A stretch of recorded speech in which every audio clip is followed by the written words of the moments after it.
Let's talk about some movies. Remember I used to talk about movies all the time?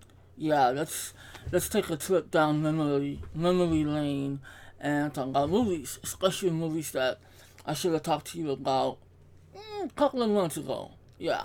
So this is the Stuck Movie Watching Vlogs. This is the segment where I just make a really long video and tell you about the movies that I've been watching. This is gonna be the catch-up edition. So what that means is I gotta go all the way back to April. Now what I'm hoping to do is just gloss over everything as quickly as possible. I know that never works in my case. And I'm gonna keep my eye on the time because I wanna see if I can tell you what I saw in April and then move on to May. I saw a lot of stuff in May, and it's a pretty big list. But I'm gonna keep my eye on the time, and we'll see what happens there. So, as always, the titles are in the description. My ratings are attached to every title, and you are welcome to comment on any film you wish. We can have a discussion on whatever film tickles your fancy. So let's go ahead and get into it. First film of April was Tusk. This is the Kevin Smith film in which Justin Long plays a podcaster, a real douchebag podcaster, who travels to Canada. He meets up with a guy who's very mysterious. He's in a secluded area, and this guy, played wonderfully by Michael Parks, has a fascination with walruses. So what happens is he ends up drugging Justin Long's character, and his plans are to turn him into an actual walrus. It's a ridiculous story, a ridiculous premise. It's something that originated in a podcast by Kevin Smith, and he decided to make it into a movie. Now, the movie, I should be doing a full review for this film. I feel like this film, I have a lot to say on it, but I'm going to keep it brief here. This movie was a love it or hate it movie. A lot of people were negative towards it, and I really don't understand why. I get the idea, I get it if you don't like the film, but a lot of people have really called it a downright shitty film. I highly disagree. It's got some really good dialogue, good performances, and as a horror concept, as silly as it might be, imagine if you met up with somebody who was crazy enough to turn you into a wild animal. It's a pretty fucked up situation, and the movie has some pretty fucked up scenarios, but I actually really enjoyed it, and maybe sometime down the line I will rewatch it and possibly give a full review on the film. So, there it is, Tusk. Next, for some reason, I think the reason why I felt like watching this particular film was because I watched one of those Watch Mojo Top 10 films, and this was on the video that displays the worst CGI ever. And I felt like watching it, and that is, yep, I own it, Snakes on a Plane. This is the most ridiculous and foolish movie that has ever reached theaters, but yet I enjoy it. I think it's a fun movie. I love Sam Jackson in the movie. I love the tone of the film. It's just a beyond ridiculous film that I personally enjoy. And I got a kick out of seeing Tyler Kitsch in one of his first roles, where he gets to bang a really big boobed blonde chick in the bathroom before getting killed by a snake. So, and then of course the Sam Jackson line. We all know what that line is, you know. I like the film. I can't, you know, it's just a fun B movie. That's all it was ever made to be. And to me, it succeeds. The next film I saw in April, this awesome little gem, Big Hero 6. Yup, my sister bought it, and we watched it, and I loved it. I loved it. This movie got a relatively positive response, but it was also mixed. A lot of people liked it, but they said, Disney is capable of doing better. It's true. This is not the crown jewel of Disney entertainment, but I seriously, I enjoyed it. Um, After hearing a lot of the negative reactions towards it, I was a bit discouraged in watching it, but after watching it, I gotta say this is one that I really enjoy. Should it have won Best Animated Feature at the Oscars? No, no. Granted, the only other movie I've seen so far was How to Train Your Dragon 2, and even that wasn't worthy. I think that even though I haven't seen it, I think it's called Song of the Sea. It's made in the UK. That should have won because it's traditional 2D animation. It looks unique, and it would have been nice to see an independent studio win an Oscar. But hey, the powers of Disney, you know, they speak volumes to the Oscars, so it won. But either way, I enjoyed this film. I love the Stanley cameo at the very end. I love the tone of the film, the score, the eye-popping visuals. It's a fun movie. So, if you don't like it, that's cool. I just can't imagine why. If you like superheroes, if you like adventure, why you wouldn't like that film. But that's just me. The next movie I watched was called Only Lovers Left Alive. This is a very unique film. I really enjoyed it. It stars Tilda Swinton and Tom Hiddleston as vampires. Vampires who have been in love for centuries, but they try to keep away from each other because every time they're together, chaos happens, and it's a very small film, it's a very quiet film, but it's got some really good acting and dialogue and a great tone. It's not a horror film, it's not a flashy vampire film, it's just a very simplistic film. It's directed by Jim Jewishmore. I don't know how to say his name, but he's a good director, he's an art he's an art director. He makes art house films. My favorite film from him is Ghost Dog, Way of the Samurai. But yeah, it's a quiet film. It's not for everybody, but I did enjoy it quite a bit. Next is a movie called Phantom. This movie sucks. Moving on. No, actually, take this as a warning. You don't have to worry about it no more because it was on Netflix streaming, and that's kind of the reason why I watched it because it was in my streaming list for the longest time, and they were gonna remove it. So I'm like, okay, I better watch this. It stars Ed Harris and David Duchovny, which was the main reason why I wanted to see it. And it was a submarine movie. Takes place in a submarine. I like that kind of stuff. Here's the thing. They play Russians. They play soldiers of the Soviet Union. It's insulting to the intelligence. It's filled with nothing but Americans playing Soviets. Well-known American actors, including William Fichtner. There's a special cameo by Lance Henriksen. These are American actors that are very well known, and yet they're supposed to be playing Russians. No, I never once does anybody attempt a Russian accent. It's a stupid movie. It's boring. I don't even know what the whole thing was about. Why it was made and the way it was made, I couldn't tell you. So never see this film, despite the fact, if you're a David Duchovny fan, just watch The X-Files and Californication, because you do not need to see this film.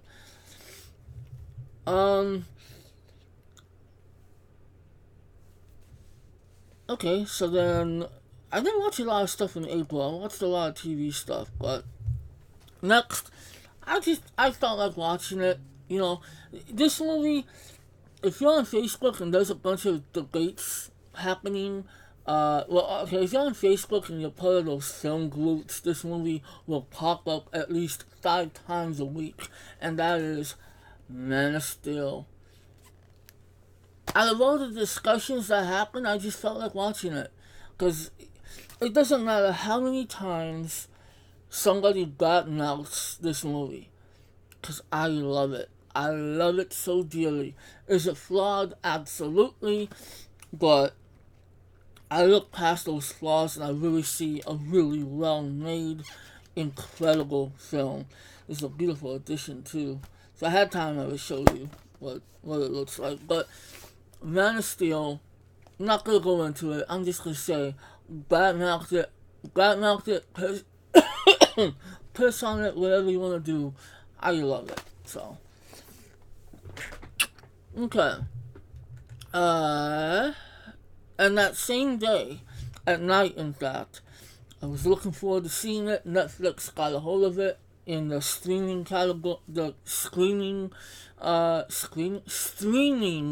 catalog, and that's the Babadook. For almost a year, I've been hearing about how incredible this horror film is. And I had plenty of chances to see it. It was always online, but I really wanted to see it on my big screen in the dark with a surround sound, because from what people described, it was a film about atmosphere. And to me, when you need a film, when you want to properly watch a film that gives you good atmosphere, you need a surround sound. And that's what I did. I cranked up the volume, and even though most of the film is quiet, when that sound kicks in, it's pretty damn terrifying. It's an excellent horror film. Very unique in many ways. Very refreshing to finally see a film that doesn't rely on jump scares. It doesn't rely on gore. And it's just a really, like, I would say, powerful horror film. I don't know. I don't really know what else to say other than the fact that it was just a brilliant little horror film that I highly recommend. So, if you're a horror fan, this is not a movie to miss. The Babadook. Great film. Next, we have... Oh, okay. This is a big one. Furious 7. Here's the funny thing. I tried to do a review on this film, just like I am right now, in front of the webcam. Tried to do it within 5 minutes. Couldn't do it. I had so much to say on the film, I couldn't make a quick review. Now, the ironic thing is, here I am, about to talk about the movie, and I can't make a 5-minute review. I gotta make it shorter, which I've already made it long enough by telling you all this. Furious 7 was just a hell of a lot of fun. I really enjoyed it. Like the past Furious films, it's just great escapism. They're not great movies, there's no good stories to be told, but if you want action and fast cars, beautiful women, it's a fun ride, and Furious 7 definitely keeps in the tradition of the past, at least the past 2 films. It's great escapism, as I already said. I call this one especially a superhero film, because not a single character gets hurt. It's really quite hilarious. Few things I did like, a few additions to the cast that I really liked. Kurt Russell, man, just seeing Kurt Russell on the big screen in action, even though it was brief. Kurt Russell was the man. That made me happy. Tony Jaa. It's great to see Tony Jaa get a little bit of exposure in a big film. He wasn't in the film as much as I would have liked. He had a few good squabbles with Paul Walker, but at least he was in the film. He was in a big Hollywood film, He's a great action star, and he deserves more exposure. And of course, Jason Statham as the villain. I'm sorry, man. I'm not sorry. I am a huge Jason Statham fan. I just love this dude, and him as a villain. I want to see him be a villain more often because he's so cool. He's so fearless. He just, you knock him down, he gets back up and crushes you. I love it. The cast, of course, great as always. Oh God, Michelle Rodriguez. She just continues to be the hottest Latina on screen. And of course, what a great send off to Paul Walker and his character. Yes, got a little emotional, not gonna lie, but they did a wonderful job in what they did for the character. Now, should they continue the series? No, they should not. But they're doing it no matter what anybody says. They're always showing it, so what are you gonna do? Fury 7, great little action movie. Yeah, I was very pleased with it. Okay, now if you want an action movie that's not necessarily very good, but at least it's okay. I mean, okay, Red Dawn, the 2012 remake. I never intended to see this movie. I avoided it when it came out. I heard nothing but bad things, and I never wanted to see the movie. Because I like the original, and that's all I need, is the original. Now, why did I watch it? It was on Netflix.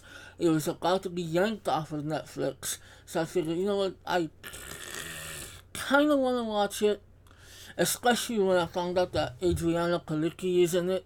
I like her, okay? But then I found it on Amazon. Amazon actually had it with 5.1 sound. So I figured, look, if I'm going to see this movie, I might as well see it with the best sound possible, the best visual, HD possible, as far as streaming goes. So screw it, I watched it, and you know what? I didn't hate it. I didn't like it, but I didn't hate it. It wasn't quite the mess that everybody made it out to be. I was entertained with the action sequences, even though a lot of them were very crappy. Yes, there's a lot of shaky cam. I didn't think it was as bad as people described it, but it was kind of annoying in some spots. And then there's some very annoying characters. The Josh Peck character is very annoying. Josh Hudson, actually the Josh Peck character wasn't as bad as I thought he was gonna be. The Josh Hutcherson character was a little idiot. Chris Hemsworth, best actor in the entire film. He does his best to be a really, he tries. It's not a good movie. I didn't hate it though. It's like on the border of liking and disliking. So, I saw it. I'm done with it. Move on. The next film is, I'm definitely going to have to split this up into 2 videos. So this is only going to be for April. Don't worry, I'm not going to bust out with May in this video. The next film is Robot and Frank. This is another movie that was on Netflix and was going to be yanked out, and ironically, Amazon Prime had it with 5.1 sound. Not that you need surround sound with this film, but I gotta have surround sound with every film. This film is with Frank Langella. He's a aging cat burglar. He has what appears to be Alzheimer's. And so his son, I'm trying to think who plays his son. I think it's James Marsden. His son gets him, it takes place in the future, he gets him an android that takes care of him, cooks his meals, whatever. Of course, at first, Frank, that's funny, Frank Langella, and his character's name is Frank. He's not happy with the machine, he don't know, his family is estranged. They kind of don't really want nothing to do with him because he's a criminal and what have you. I don't know. Anyway, He doesn't like the robot until he learns that he can teach the robot how to be a cat burglar. So there you go. That's the premise. Frank, his robot, they become thieves, and it's a pretty funny, pretty well-made comedy drama. I liked it. Frank Langella. It was nice to see Frank Langella in a good film. You know, I mean, he's done plenty of good films, but unfortunately, every time I think of Frank Langella, I can't help but think of Skeletor. That's my fault. I need to shave or trim my beard because I got hair going in my mouth. That's pretty disgusting. Anyway, Robot and Frank, good film. There's not much I can really say on it. So, alright, 3 more titles and then we're done. And as always, the 20-minute mark has come and gone. Batman vs. Robin. I gotta have every one of these. I love these DC animated films. They're absolutely amazing, and this is damn good. This is probably one of my favorites. It's the continuation of Son of Batman, which I really liked. A lot of people were kind of iffy on it. I liked it a lot. This is far better. This has Damian still being a little dickhead, still thinking he can be a vengeful little, assassin. And of course, Batman trying to tame him. I love the fact that this deals with, it says right here, the Court of Owls. And, if only this was a little longer than 80 minutes. I mean, they do a lot within 80 minutes, but this is something I would have gladly have watched for 2 hours. Very awesome animation, very incredible action, and great storytelling. So this is definitely one of the better DC animated universe films. So highly recommend this. Yeah, great film. And then that same day, I just dropped it. That same day, Interstellar. Both of these were blind buys. My sister and I got them on the same day. This was a blind buy, but I knew this was a movie that I had to have, regardless of how I felt about it. Christopher Nolan, one of my favorite directors, and this movie is definitely gonna go down as a classic in some people's eyes. It's definitely gonna be a talked about film for years. As for my personal feelings, I liked it. Did not love it. I can't imagine watching it again very soon. Maybe I will, maybe I won't. I appreciate this film more than I would say I liked it. I appreciate it. It's a well-made movie, beautiful visuals, of course. The IMAX sequences, which of course expand in ratio, are very clear and crisp and beautiful. Visually and technically, this film is awesome. Story-wise, that's where it starts to get a little off. I'm not a science guy. I can't tell you if this is scientifically accurate or what, because I'm not a science dude. So I'm not gonna lie. A lot of this stuff, a lot of the elements of this film, they went over my head, I'm not gonna lie. I do like and appreciate that the film asks questions. It gives you a lot of unique perspectives on science, on life, on all kinds of things. I appreciate the ideas given in the film. But again, it wasn't entirely entertaining. Characters in this film are kind of iffy. McConaughey is awesome. Hathaway is awesome. Jessica Chastain is okay. Casey Affleck is wasted. He's hardly in the film. Michael Caine, it's always great to see Michael Caine. John Lithgow. Why can't John Lithgow get a big role these days in a big movie? He's not in movies enough. But anyway, it's a good film. I liked it, but it's not something that I'll be revisiting a lot. But I do like it, I appreciate it. And one more film to go.